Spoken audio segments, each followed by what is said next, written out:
عزیزی نوشتن در کامنت ها که استاد عزیز فکر نمی کنید که طرفداری از طالبان سبب از دست دادن جایگاهتون میان مردم افغانستان می شود؟ من در شروع صحبت ها عرض کردم من از هیچ کس طرفداری نمی کنم. طرفداری به عنوان این که من بگم همه خوبی ها و بدی هایی که طالبان دارند رو من قبول بکنم و بگم هست و نیست اینا هستن گروه برحق، نه، همچین حرفی رو نزدم و نخواهم زد. این مخالف دین من است، مخالف عقیده من است. این که اگر کسی تهمتی بزنه، حرف نادرستی بگه در مورد طالبان، من بیام بگم که بله راست گفتی، چون که تو هم زبان منی، هم قوم منی، هم حزب منی، بله تو هر تهمتی حرف ناحقی رو در حق طالبان بزنی درست گفتی، اینم درست نیست. یا این که غلو بکنم، هر چه بدی هایی که از اونها دور بکنم و همه خوبی های دنیا رو به اونها نسبت بدم، چه به طالبا چه به غیر طالبا، این انصاف نیست. به طور مثال وقتی یک روز نقدی کردم از برخورد و عملکرد بعضی از برادران سلفی من، اومدن بعضی از دوستان سلفی شروع کرد این فلان شده، علان شده، این شده، اخوانی شده، نمیدونم گمراه شده، ضال و مضل شده. چرا؟ مگر سلفی ها معصومند؟ مگر علمای سلفی معصومند؟ مگر وحی بر اونها نازل میشد؟ نه. علمای سلفی هم اشتباه میکنن، علمای حنفی هم اشتباه میکنن، علمای شافعی و مالکی و حنبلی هم اشتباه میکنن. امکان داره علمای اهل سنت و جماعت هم اشتباه بکنن. امکان داره در یک موردی مثلا یک آیت الله شیعی، یک حجت الاسلام شیعی، یک عالم شیعی بر حق باشه و در مقابل یک شیخ الاسلام اهل سنت اشتباه بکنه.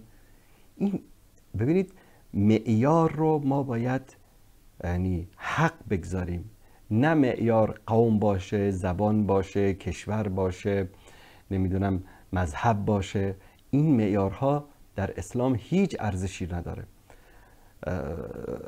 الله سبحانه و تعالی در قرآن کریم میگه که ان اکرمکم عند الله اتقاکم، بهترین شما در نزد الله سبحانه و تعالی پرهیزگارترین شماست.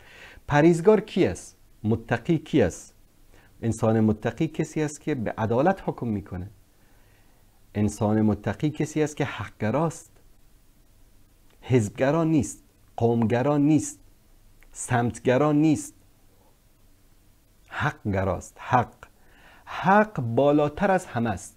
حق بالاتر از طالباست، حق بالاتر از سلفی و حنفی و شافعی و مالکی و حنبلی، از همه بالاتر حق است و ما حق رو باید بپذیریم و حق رو باید بپرستیم. من در جایی گفته بودم که مثلا به کسایی که متعصب هستم گفته بودم حکمتیار پرست. بعضیا از جهلشان، از فکر کوتاهشان فکر کرده بودن که من به اونها میگم که شما خدا پرست نیستید، یعنی معبودتان حکمتیار است. این برداشت غلط است، اشتباه است. پرستش تنها به معنی این نیست که تو کسی رو خدای خودت قرار بدی. اگر از او در هر اشتباه و هر حرف نادرست و هر حرف ناحق اطاعت کردی، تو او را در جای خدا قرار دادی، در جای رب، در جای پروردگار قرار دادی. وقتی که الله سبحانه و تعالی این آیه را نازل کرد که اتخذوا احبارهم و رهبانهم اربابا من دون الله، که کشیش های خودشان را، علمای خودشان را، راهبان خودشان را خدایانی در کنار پروردگار قرار دادند. عدی ابن عاتم، صحابی که قبلا مسیحی بود، آمد گفت یا رسول الله، ما که مسیحی بودیم یعنی قبل از اسلام، اما ما هیچ وقت کشیشانمان را، راهبان خودمان رو خدا نمی گفتیم.